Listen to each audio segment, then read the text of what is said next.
Welcome back to another episode of X Talking Ish with your boy X. And ish. You already know what to do. If you are on Facebook, please make sure you go ahead and like and share this broadcast. If you are on our Facebook page, please make sure you go ahead and hit that like button. And as well, if you are on YouTube, please make sure you go ahead and hit that red subscribe button. Also, go ahead and hit that notification bell for shows like this one in the future.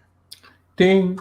All righty then, and as well, if you are on Twitter, go ahead and check us out on Periscope at X Talking Ish, and as well on X underscore Williams 81. I went ahead and retweeted that. So if you are on any one of those streaming platform services, please go ahead and check us out. Ish, it seemed like just a week ago we were looking forward to this thing called the NFL draft. It finally came and it went just that fast. And Mm-hmm. it seems like it was just yesterday. We were months away from talking about the draft to now the draft is over and we are now here to, of course, recap the 2021 draft. Ish, before we go into, of course, the draft, I want to talk to you about how'd you feel about the overall draft? Was it everything you expected it to be? Being in Vegas, the show, as in the NFL draft being a show, being in a city that you of course expect nothing but craziness. Wasn't too much craziness that happened amongst any picks, so that was good. It wasn't nobody got caught, got set on fire or fell off the stage or anything like that. So that was good. But for the most part, it was very tame, to say the least, in Vegas. But overall, I think it was an amazing show ish. Yeah, to me, it lived up to the hype that this offseason has created. It has been a crazy offseason, a lot of entertainment, a lot going on, and the draft only continued that. I mean, it was exciting. There was a lot of intrigue going into it, a lot of mystery because you didn't know when the quarterbacks were going to go, who was going to, maybe reach for a quarterback, what trades were going to happen. Because, I mean, going in, this was probably by far the most we heard about teams being willing to trade back in the draft, right? And I think at one point it got so crazy because everybody was willing to trade back. So it was, but you're trying to find who was going to be willing to trade up and get whoever they wanted to get, and that was the crazy part of the draft is you were trying to figure out who's going to trade their draft pick next, who's going to move up, what are they moving up for. There were a couple of trades that happened that I think it didn't really work out because you weren't sure who was going to be picked the pick before you if you didn't get the trade that you wanted. I mean, there was so much going on. I really enjoyed it. I thought it was great. It was probably one of the most entertaining drafts in the past couple of years to me. High Not praise. That's high necessarily praise talent. there. Yeah, yeah, yeah. I mean, talent wise, I don't think that this draft was any more talented than any of the other ones, but I do think that there was more intrigue because it wasn't as high stakes in the quarterback market, right? Normally, first round would be dominated by quarterbacks, and we'd hear all about that. But it was interesting to see the development of the wide receiver position. Wide receiver is now one of those marquee positions. High commodity Oh out here in the yeah, oh yeah. streets. Corners. It was as a former corner, it was nice to see the corner market, Oh really yeah, jump up it's and booming. become Business something. is booming out here Oh on the man, perimeter out it's a here in these good time football to be a streets ish. corner. It's a good time to be a corner or a wide receiver because they definitely exploded onto the scene in this draft, and it was fun to watch it. To be honest. Now I'm gonna piggyback on everything you just said. Let's hold that word right quick. I want to get to the comment section because we have some folks out here that made some comments, and I know they waiting to be heard. Of course, our boy Fracture Walnut, Fracture he out Walnut, what's here up, man? early. He says at 8:40, that's 20 minutes before we even go live. He said early bird gets the worm. Let's get it. He also says, and of course, I love everything the Texans did this draft. Which, hey, be a homer. Ain't nothing wrong with that. Be a homer. And he says, uh, I don't know why, but I have a feeling the last pick they got with that offensive lineman could be a sleeper at right tackle. Of course, we'll mhm. talk a little bit more into that later. And we have Christine Robichaux with the eyeballs.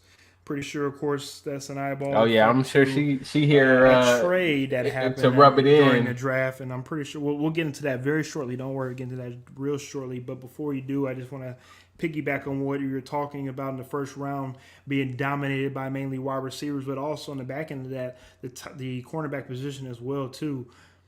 Ish, we do see, if you look at not just the NFL but sports in general, you'll see a cycle when it comes to certain positions and or players that will be dominated so heavily to where everybody has to readjust their game plan.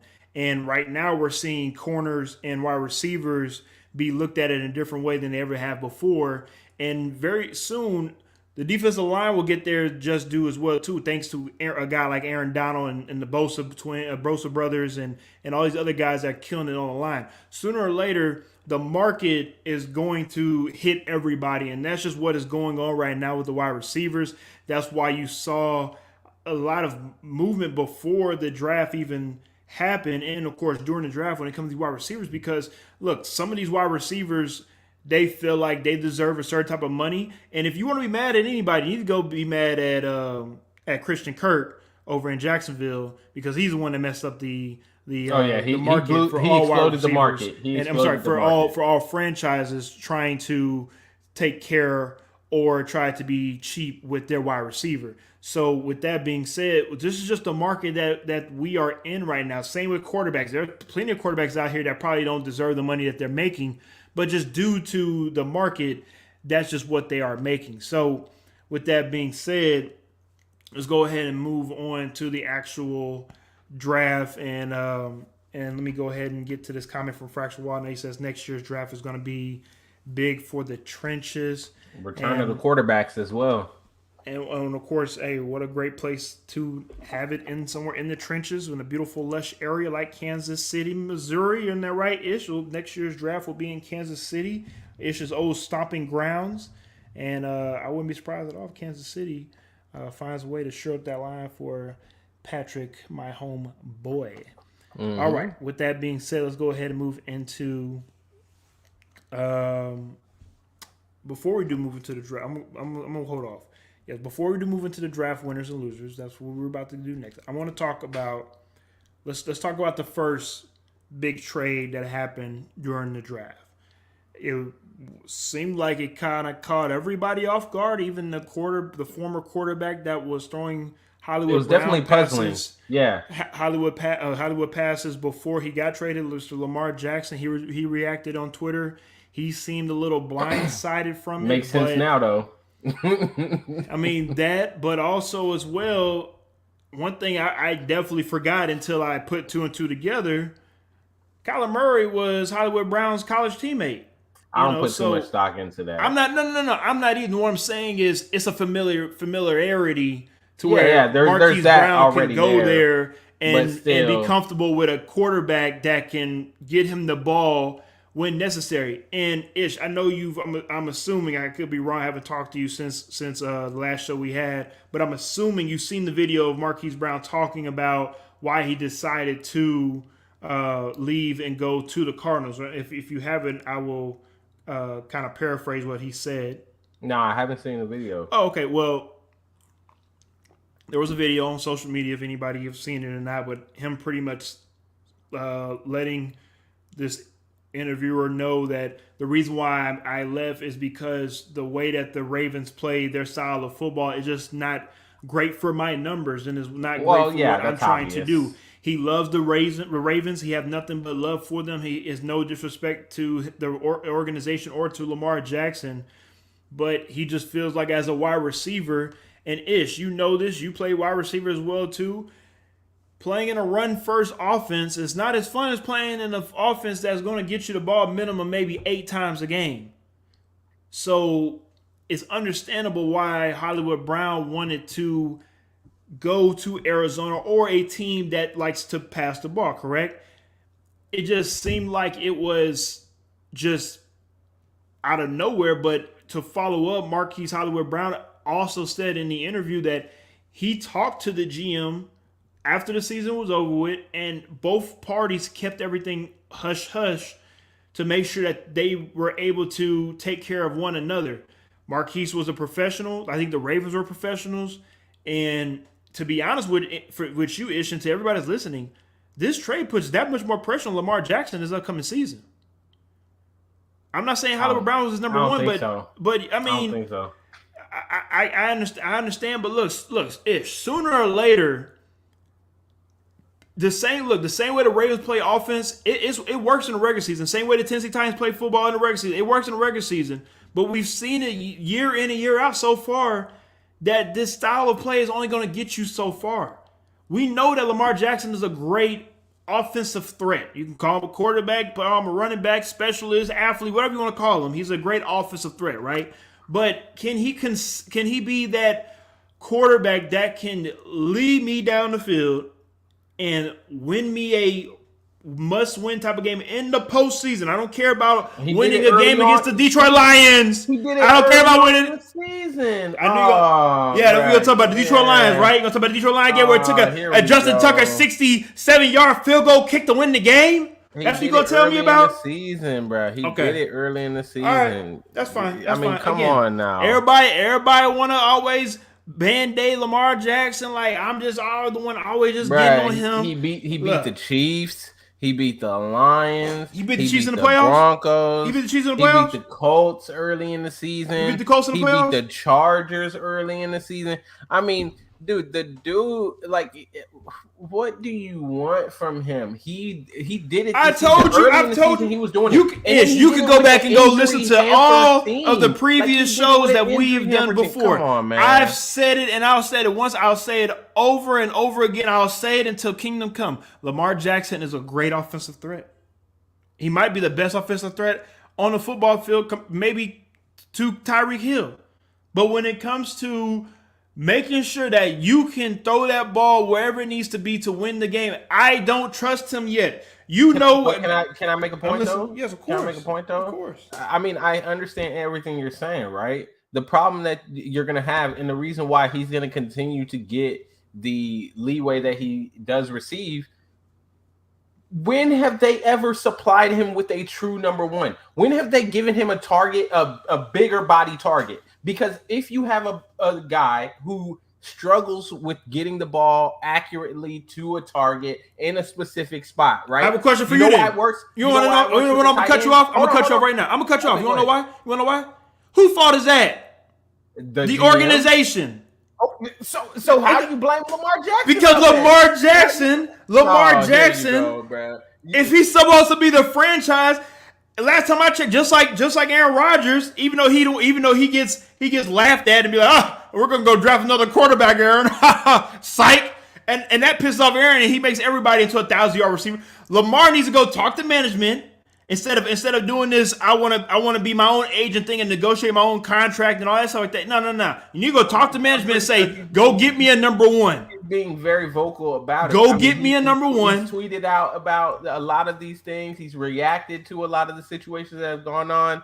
I'm pretty sure they are well aware that he needs a number one. They are not doing it for some reason. They think that Hollywood Brown suffices as being a number one. Hollywood Brown and Sammy Watkins is good enough. Or they think that now is Bateman and Sammy Watkins and Mark Andrews are going to be good enough. Like, honestly, the organization has not helped him. So you can't blame him. Then, but here's on top of that, like, you can't blame him or the defense not playing well. Okay. You can't blame him for my question. My question is what he can do. My question is, you as a Baltimore Ravens organization and franchise know that when you drafted this guy Lamar Jackson, we're going to turn our whole offense into what you are good at, and that's running the ball. So you're right. Dang, why are you giving me a wide receiver like Hollywood Brown to be my number one when he's really not a number one? But yet now you trade him, and now you don't have him anymore. And you hope that Bateman step up. You hope Sammy Watkins has a decent year. But we all know is going down, ain't going up for Sammy. So as a Ravens organization, what they are trying to do still when it comes to run the ball and play great defense, that's fine. Y'all can still do that. But guess what?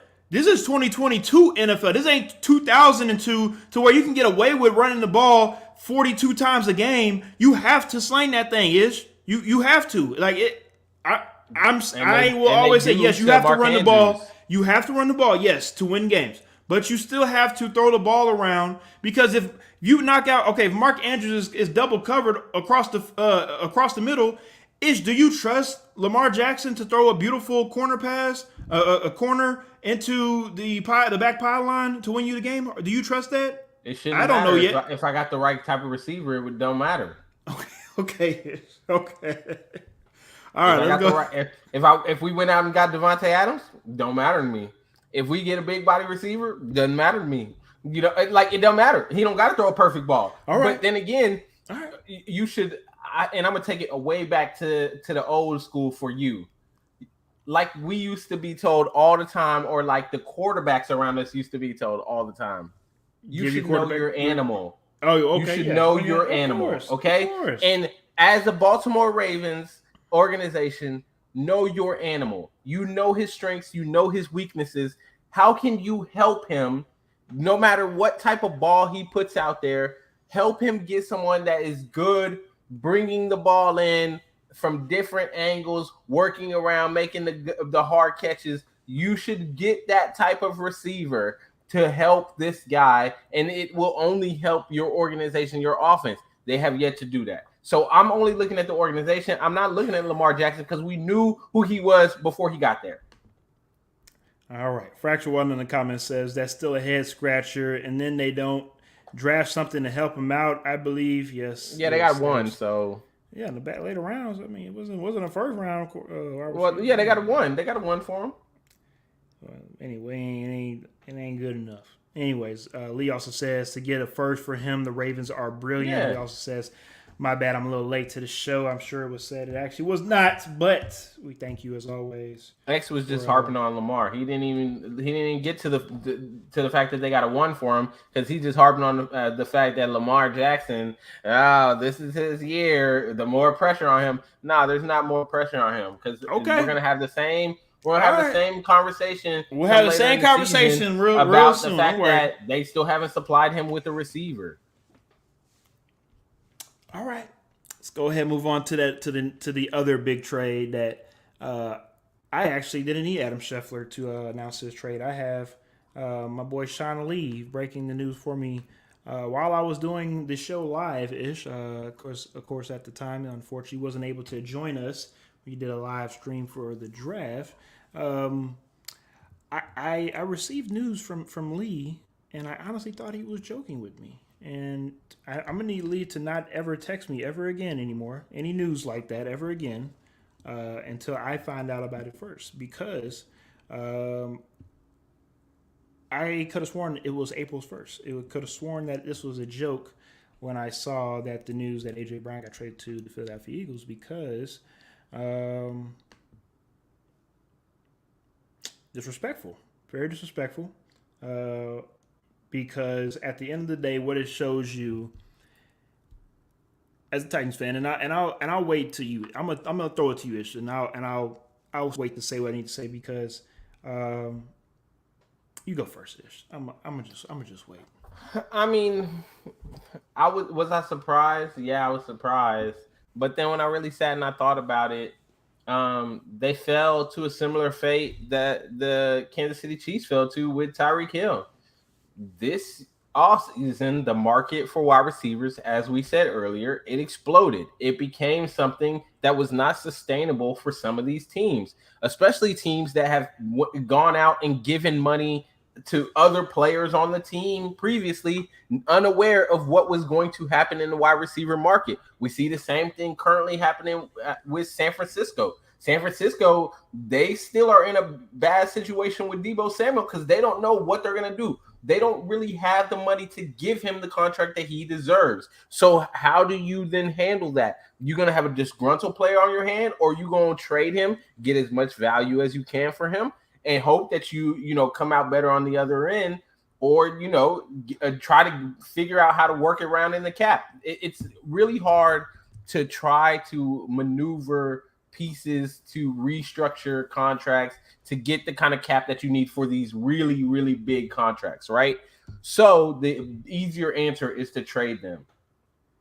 I just think that, it's unfortunate that the Titans set themselves up with what they did for Ryan Tannehill, only to have to lose a player like AJ Brown. Like, this is the ultimate, unfortunately for them. I'd rather be in the Chiefs situation with Patrick Mahomes than be in the situation where we gave Ryan Tannehill this kind of money, and now you're basically expecting Ryan Tannehill to take weapons that aren't as good as the ones he had previously and somehow get back to where they were before. I mean, I was thinking about you when I saw this trade, and I was just thinking, man, I really hope they go out and make a big splash with whatever they get in return.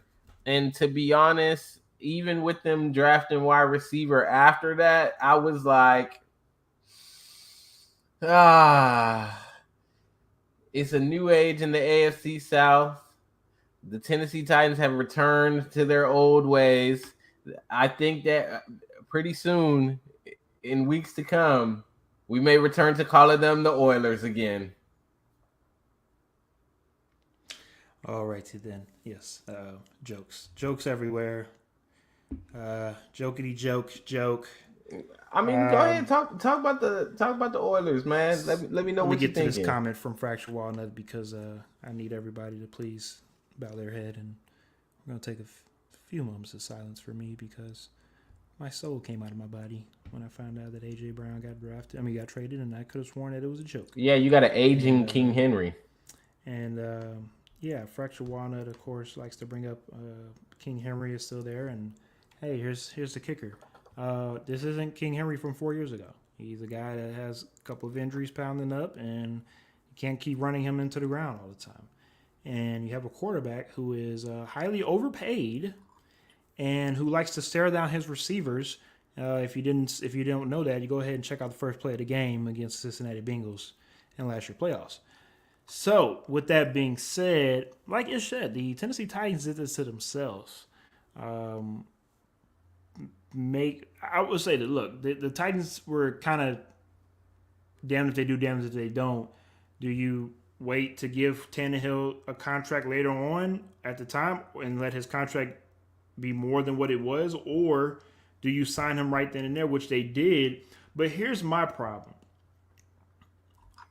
Like I tell any player in the league, go get your money because at any point in time, one play could end your career. As we've seen that plenty of times before. But Tannehill, we see Tom Brady restructure his contract. Now, look, I know he has his. I'm not even going to talk about Tom Brady. I'm just here using we an example. go. We see Patrick Mahomes restructure his contract. Right? Am I wrong? I mean, you're not wrong. We've seen Russell Wilson. We've seen all these other quarterbacks that want to find a way to win because of making sure that the team is taken care of, restructure their contract to make sure that the team is taken care of. And to be put in a situation with Ryan Tannehill, who we will get to very shortly after this topic, it's honestly just very disrespectful. Like it's very disrespectful right now because this upcoming season is his final season pretty much. If he doesn't show up and show out, he most likely won't get re-signed. I wouldn't be surprised if they let him walk, because we can win however many games in the regular season. That's fine and dandy, but you're not looked at in the same way as the Chiefs or the upcoming Chargers or the Buffalo Bills or whoever it is in the AFC. You're not looked at in that same elite status at the moment just due to you take 2 steps forward, you take 4 steps back.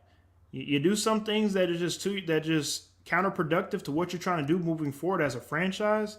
And this one is one of those things. And with this A.J. Brown trade, yes, he has injuries the last couple of seasons, but he's played through them.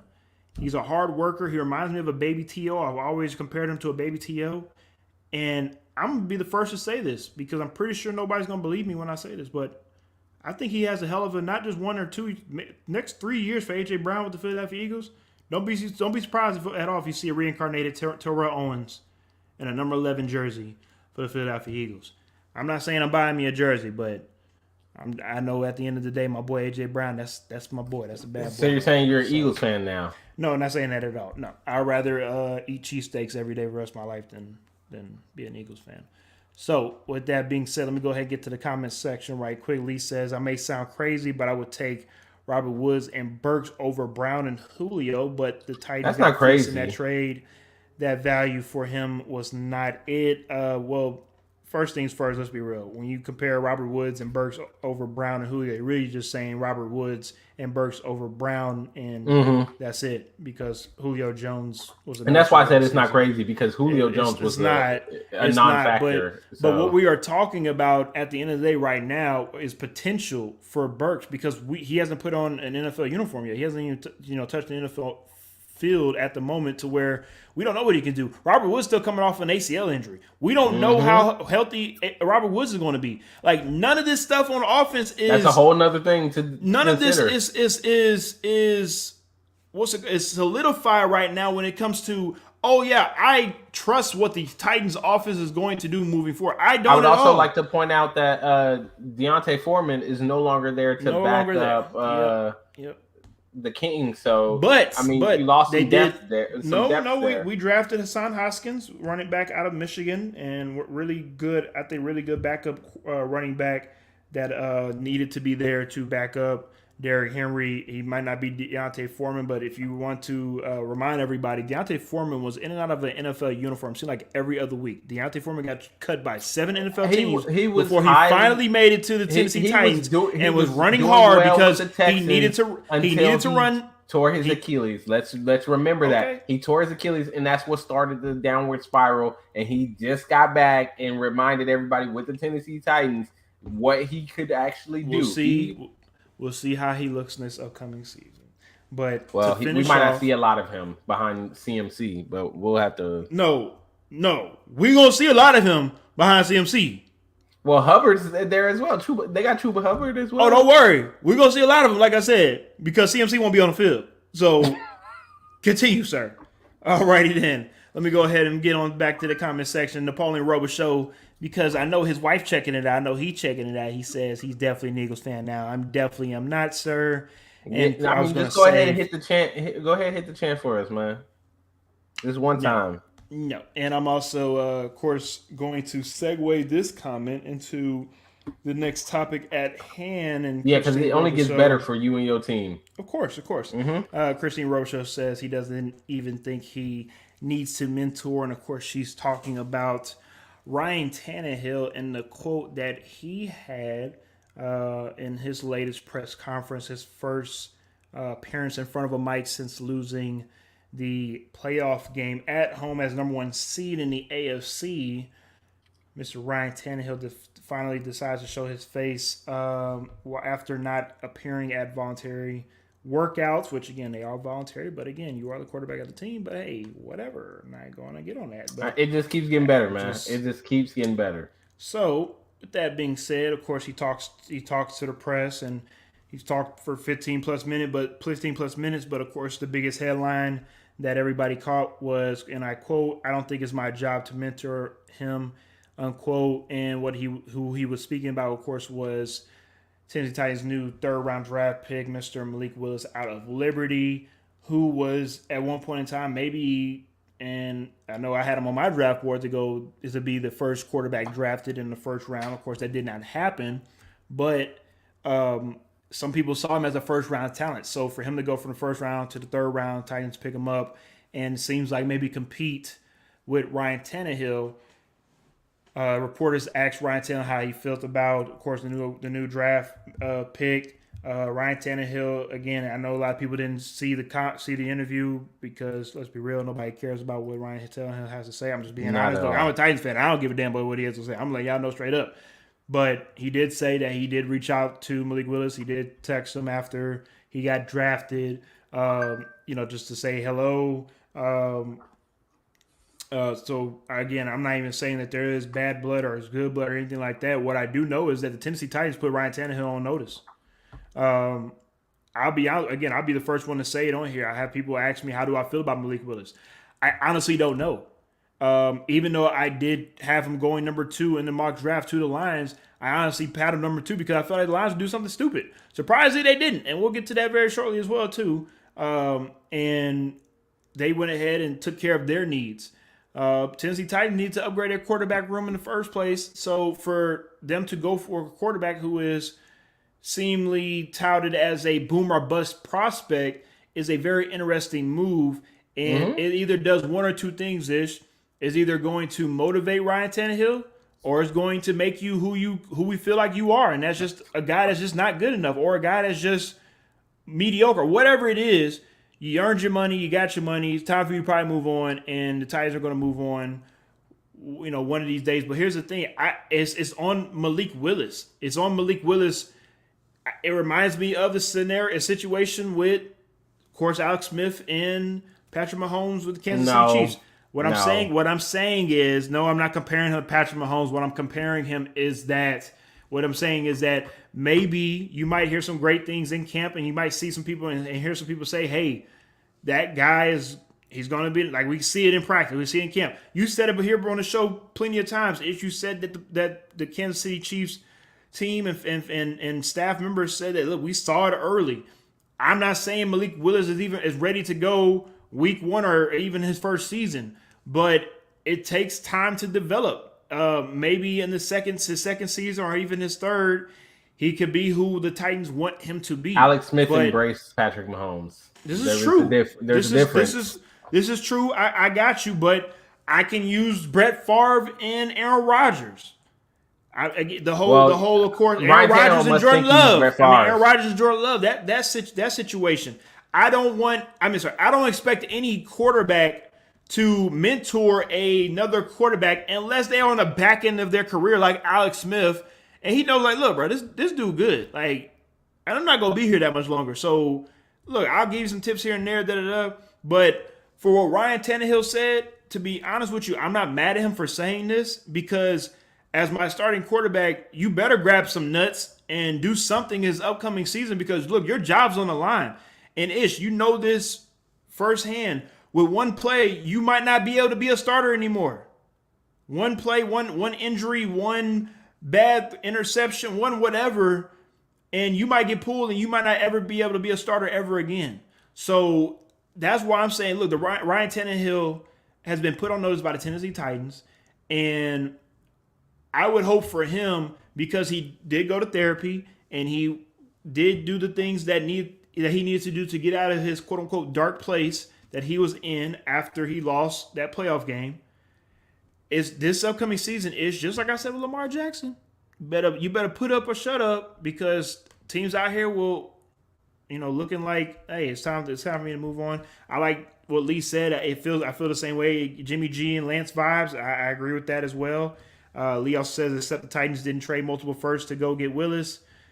Yes, this is true as well. Again, I'm just talking about the of course the scenario of this mediocre slash decent quarterback, and right behind him you have a guy that maybe could surpass him just due to the rumblings that are going on in camp. That's what could happen. I don't know. We'll see. Ish. I'm still trying to figure out why this man got to grab some nuts, but You gotta grab him ulti- by the bahungas. yeah. Bahungas. You gotta Ultimately, I grab don't them mind him things. saying this, because let's be honest, he knows that he's not in a good spot. He's not in a good standing. His relationship with the Titans right now is kind of a relationship of necessity because of his contract. There's no way they could get rid of him. So they're kind of stuck with him. He's stuck with them. And, they've drafted somebody. You say they put him on notice. I don't know that they necessarily put him on notice, because Malik Willis, last time I checked, my man slid all the way to the third round. He and did. Normally when you slide like that in the draft, there are some sorts of question marks somewhere in your game, your character, whatever, that caused that type of slippage. And I'm just going to say it. Where there's smoke, there's normally fire. And it might be that there are some issues that he needs to work on, some things that he's going to have to, correct before he's ready to play in the NFL, which, to me, if I'm Ryan Tannehill, I don't know that I'm necessarily feeling that pressure. I don't know that pressure isn't there. I don't see a bunch of Tennessee fans jumping up and down saying, yeah, this needs to be a quarterback competition. Malik Willis needs to start day one. He needs to go in the building and have an opportunity. You surprised? I mean, you'd be surprised. I mean, it depends on who you ask. I think it's a mix right now in Nashville / the whole state of Tennessee when it comes to look. You got your Tanny supporters, your the Tannehill lovers. They're gonna go with him no matter what because they just like winning right now in the regular season. But then you have some Titans fans that feel like, look, we've seen how far we can get with Tannehill. Let's try something different. There are people already comparing him to Steve I don't McNair. like that idea. I don't like the idea of throwing a rookie in there to let's try something different. Right? I don't think he starts week 1. I don't think he starts as a rookie, period. What I'm saying is sooner or later he will get an opportunity to be the starter. Well, yeah, he's going to have to get that's what I'm saying. He's going to have to get an opportunity, right? But I don't think the pressure is there. I think Tannehill has as long a leash as he had before. He doesn't really have to worry about it like that. He should be able to continue to do the mediocre things that he's been doing and lead them to wherever they've been. I mean, I say mediocre, but he's played really well. Let's just be honest. He's played well enough to get them really far in the playoffs for the past couple of years. And he could potentially do it again. And to me, I like what he said as far as Jimmy G. In this AFC, yeah, it's gonna be hard this year. If we was in the NFC, it'd be different. It'd be different. I like what he said with Jimmy G because I feel like it's very similar to Jimmy G, where he doesn't get the love, but the results are there. He's gotten his team far. The results are. Jimmy G has been to the Super Bowl. Okay. Ryan Tannehill has been to the AFC Championship game. Well, to have me standing in Arrowhead Stadium, freezing my feet off, watching him lose the game. Okay. All I want to say is, not every team is able to make it even to a conference championship game. The Bengals did it. The Bengals did it in 1 year. I'm done. All right. Yeah, the Bengals did it in 1 year with Joe Burrow. Yeah, I'm done too. I'm done with Ryan Tannehill too. Yeah. How you think I feel over here? Too bad. Everybody can't have a quarterback for 10 plus years ish. Make $500 million. Everybody can't have a Patty Mahomes. Okay, we're struggling over here. Help us. Yeah, y'all gonna struggle some more. Y'all just got rid of y'all best asset. Yeah, trust me. I know. I don't know what we're doing over here. I really don't know. I'm just over here. I got people telling me, hey, X, what you doing in Tennessee? I'm not the general manager. I'm not. Okay? I just watch the games. If I was the general manager, we would have won 4 Super Bowls already. Mm-hmm. We won 4 Super Bowls already. Because you want to know why? Because I wouldn't have paid Ryan Tannehill to let his ass walk. Yeah. Guess what I would have went and got? Justin Herbert. You would have gave him that same 118. Whatever. Anyways, Lee also says, if the Titans don't win the AFC South and the Colts do, odds are no playoffs without division title. Is Tannehill gone without seeing Willis play this season? That's a great question. That's a great question. You know, that is a great question, and I'm trying to look real quick to see, because I don't think that they win the division this year. I'm telling you right now, Lee, if I'm a betting man, I'll go put my money on the Colts to win the division. Because I think I'm going to do that. I'm going to wait to see what the schedule is when it comes out, because depending on the schedule, we could see Willis later in the season. Let's just be honest. Willis might end up having to play and start some games later in the season, depending on what the schedule looks like, because if they get off to a bad start, I actually think the Colts, this is their division to lose. I think the Colts, this is their division to lose. I think we might see a better Jacksonville team than what we did last year. And you never quite know with the Houston Texans. Who knows what kind of product I knew you about to say something. I mean, you just never know with them. Box of chocolates. I don't never know what you're gonna get with them. I don't expect much from them, but you just kind of never know what you're gonna get from them. So it'll be interesting in the AFC South. I think this is the most competitive that division will be, as far as within the division itself, not with the other divisions, but within the division itself. This is probably gonna be the most competitive it's been in a while. Ooh, that sounds so in the AFC. I mean, it doesn't mean much, but it means something for teams like Jacksonville and Houston. You can win the division and make the playoffs somehow. That ain't happening for neither one of those teams. Okay. It ain't. But I got you though. We'll talk about that a little bit later. Let's go ahead and get on to the draft. Winners and losers in before we present them. Like I said before, Ish and I do not talk about certain answers until we are on our pre-show. So about 10 minutes before we even go live, Ish let me know his winners and losers. So yes, some of them are the same, but just bear with us.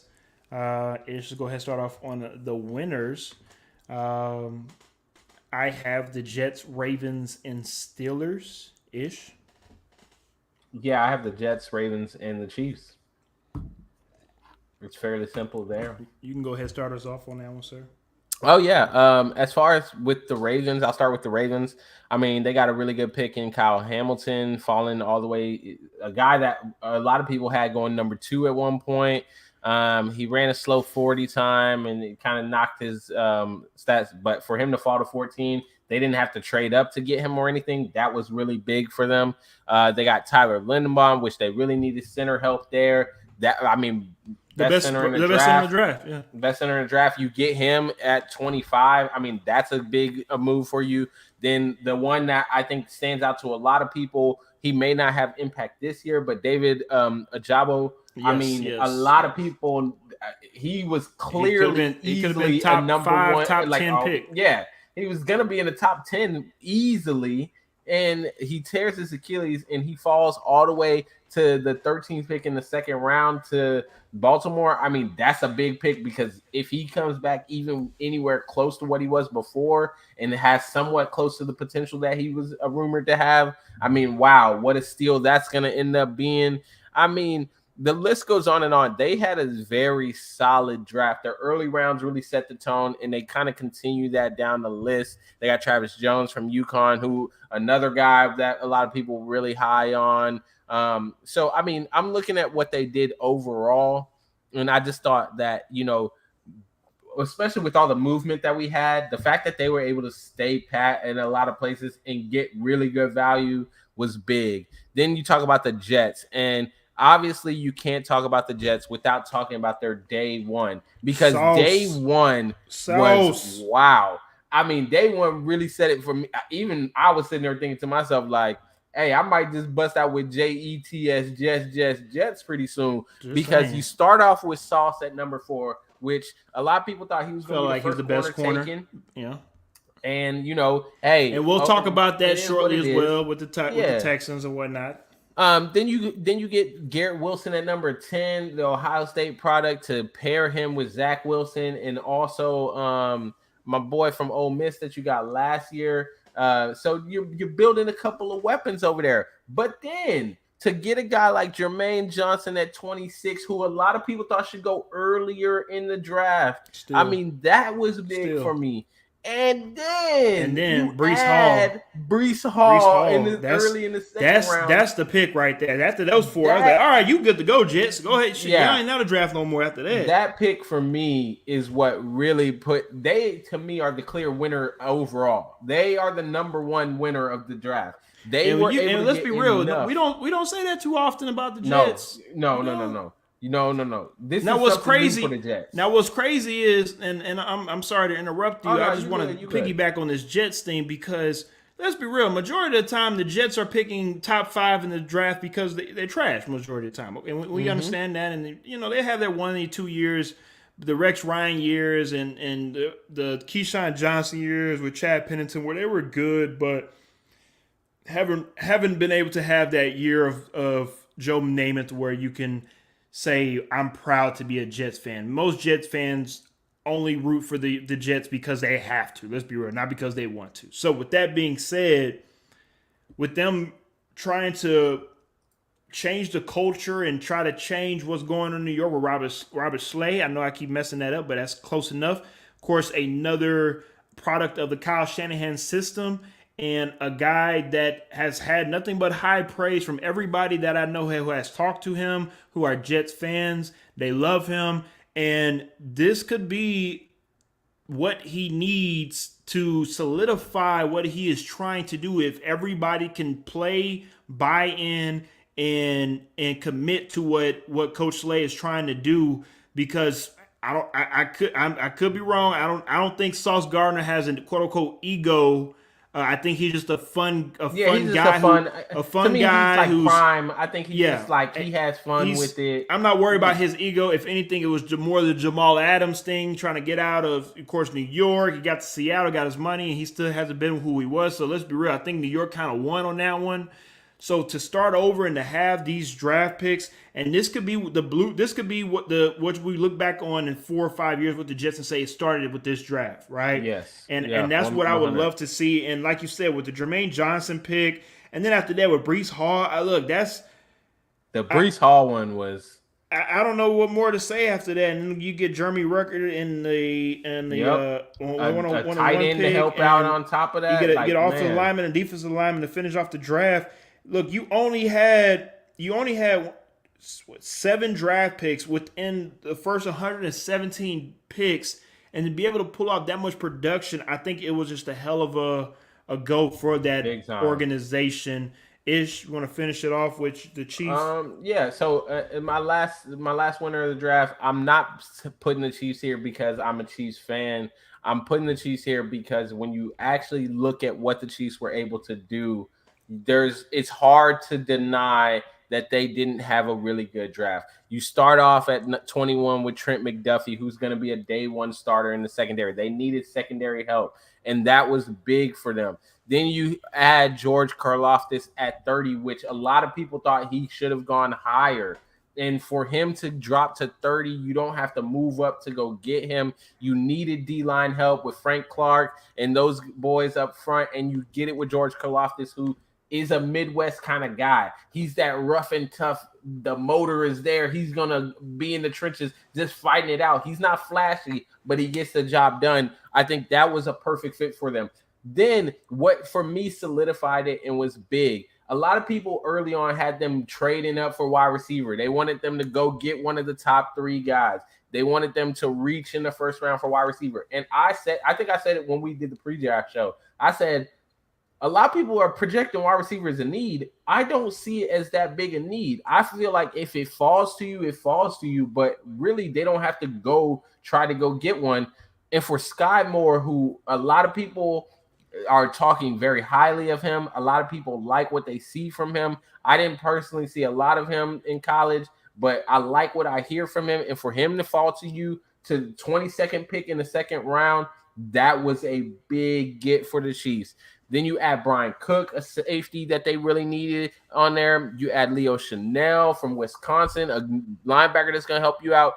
You add more corners. After that, you add a guard.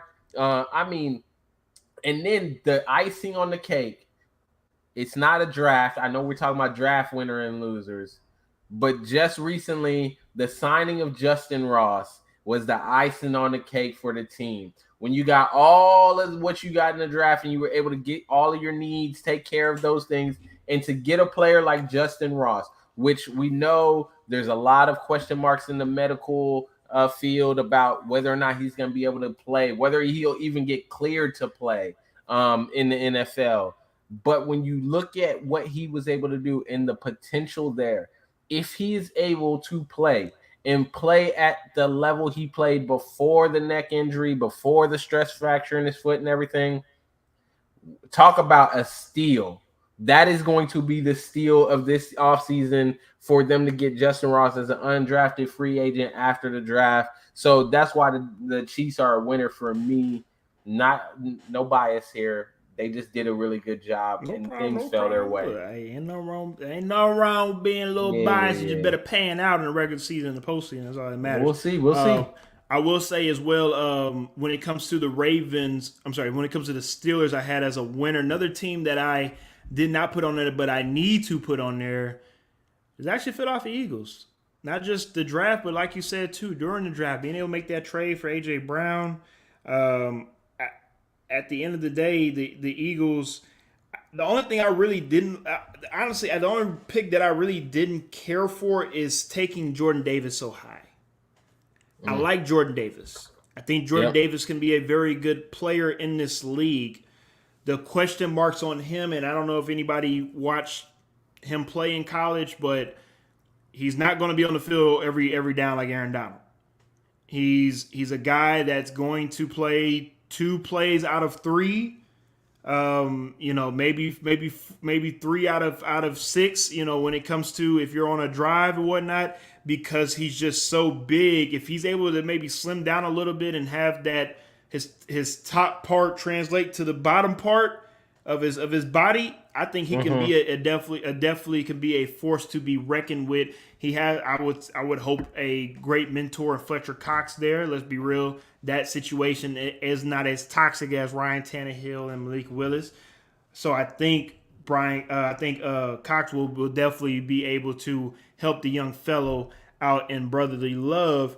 And then also my pick, I when it comes to the Eagles is I just never understood why N'Kobe Dean was falling and falling and Wow, falling. what a steal And that I was know for the I talked Eagles. about it on social media because I was in awe, and the response that I got from somebody was that apparently the word was out that apparently he needed shoulder surgery and he waited to get it. And then after he got drafted, he debunked that and said that he went and got a second opinion from a different doctor, and the doctor let him know that he didn't need surgery and that he was fine. So the Eagles took the risk. I'll be honest with you. I think looking back on this, when the Eagles look back on this draft, they're going to love the pick that N'Kobe Dean. I think N'Kobe Dean fell into the right organization for him. Right organization. I mean, perfect fit We talk there. about it all the time. It's the perfect fit.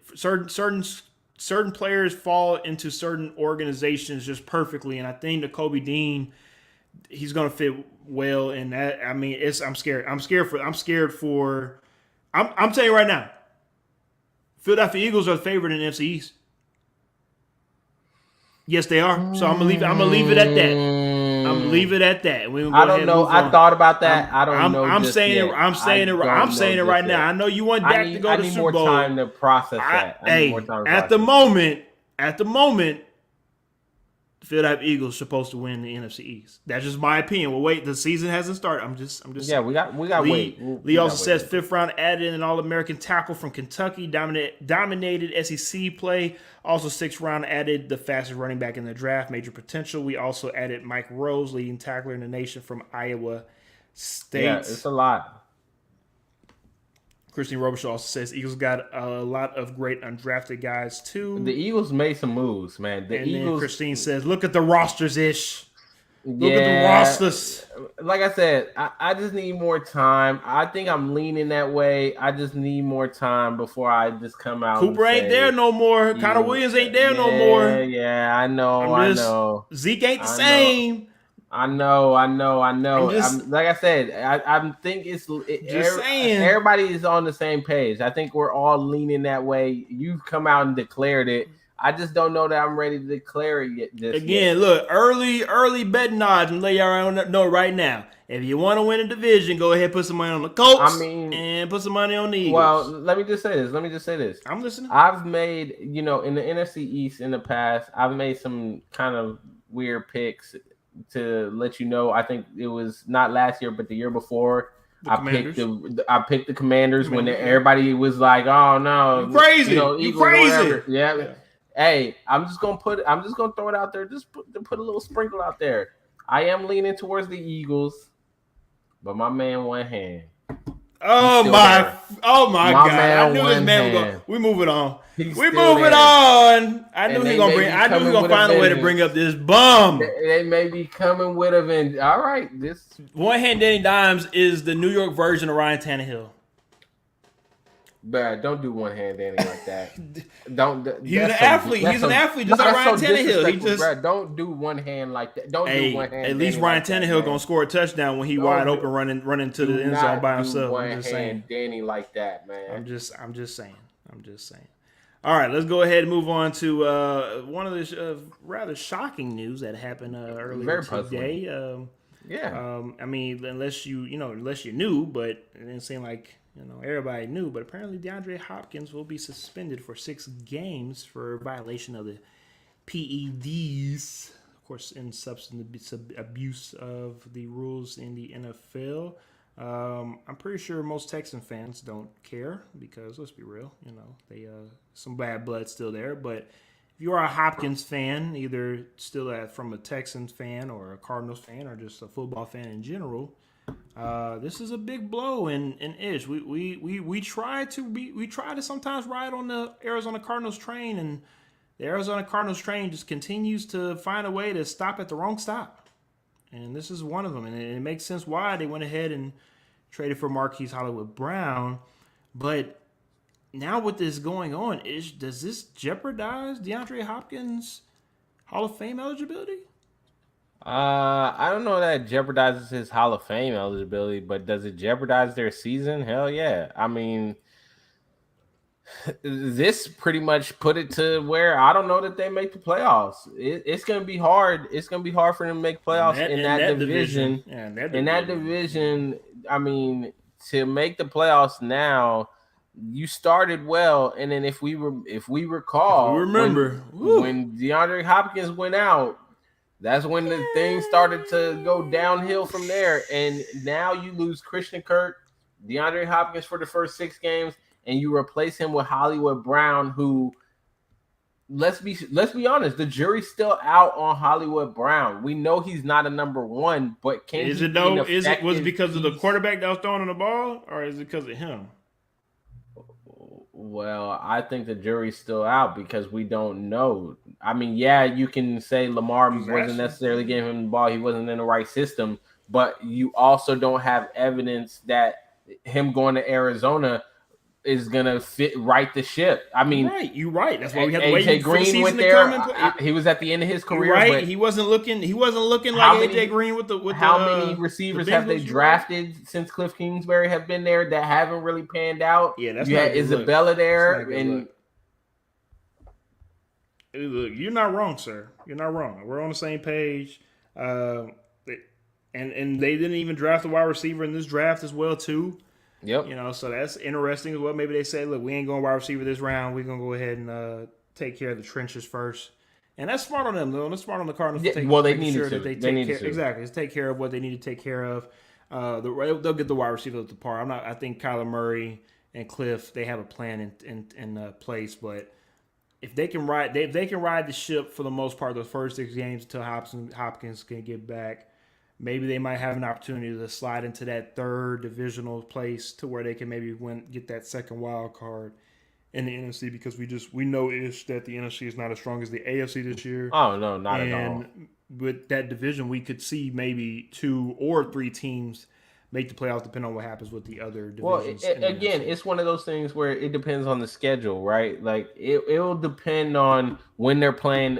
Mainly, their division rivals is the big thing, right? Like if they're playing them early on when Hopkins is out, which the NFL, the schedule hasn't come out yet, so they could definitely just pull a ha ha ha jokes on you on the Cardinals Jokes on you. and load up the front half of that schedule. If that happens, I don't know that if you fall behind far enough, it will be really hard to get back in, even if you're on the NFC side, just because And we there also are. know Kyler Murray's and Cliff Kingsbury history in the back half Yeah, of we the know the back half schedule has not from been good to college to them. pro. Yeah, So, it has not look, been good Ish, to them. everything that So you're talking about, you are correct. You're hitting the nail on the head. It's everything. You're not wrong. The real question is again, can you steady the ship for the first 6 games? Everything will be determined after the schedule comes out. So we'll see what happens on that. Of course, we'll definitely stay tuned into that. Let's go ahead and finish up tonight with the Saints making a hometown splash with a hometown guy. Mr. Tyrann Mathieu is expected to sign with the Saints after leaving the Kansas City Chiefs, who I think Chiefs fans and also maybe Tyrann Mathieu was a little surprised that they couldn't work out a deal. I think maybe Tyrann Mathieu thought he was going to stay with Kansas City for the rest of his career, yeah, but it seemed like both. I mean, well, the Chiefs seemed like they were okay with moving on, but I, there was word that Tyrann Mathieu, of course, was had a meeting with the Saints last week, and he also, of course, went around the NFL and had other mm-hmm. meetings with other teams. And let's be real, Ish. I think everybody kind of like saw this one coming when he went to the interview. I mean, we went and worked out with him and interviewed with him. I'm pretty sure it just seemed like maybe that was a good fit for one another. To be able to have a veteran guy come in and also be added to that very highly rough and tough secondary that's I call that's bully ball, honestly, with those guys in that secondary. To add him there, hometown guy, the stadium's gonna be packed. It's always packed in the Superdome. I mean, it's a and to be honest with you, we might see the best Tyrann Mathieu the next couple more years because of him playing in the dome. I mean, every time he played in the dome, especially at LSU, he did something magical. And I think Kansas City was a great place for him to get back to what he was. Now he is where he's at. I think he takes another step before he starts declining because let's be real, once you get past 30, you start to decline. I think he will be able to have an even better performance with the Saints because of just the energy that he's going to have and be provided by the New Orleans Saints fan base. So I'm excited to watch him with the Saints this upcoming year. I think he'll have a hell of a year. Ish, what are your thoughts? Yeah, I mean, it was everybody saw it coming after the draft. They didn't really get a chance to get a safety and address that in the draft, so it just made sense to bring the hometown kid, bring him home, let him play for the team in the hometown. I think that's gonna really pump him up. It's gonna give him a lot of energy. He's got a chip on his shoulder per use. I think Yep. Just like he wants to prove everybody wrong for not riding with him, giving him an opportunity. So yeah, it's gonna be interesting to see what they do. I like what the Saints were able to do. They got a tackle, they got a receiver, so they made some moves. They're trying to help Jameis out a little bit. They're helping that defense out, and if they can help that defense out, they can definitely give Tampa Bay a run for their money. Let's not forget Bruce Arians is not there anymore. Tampa Bay has lost a couple of pieces. So they could definitely give Tampa Bay a run for their money in the NFC South.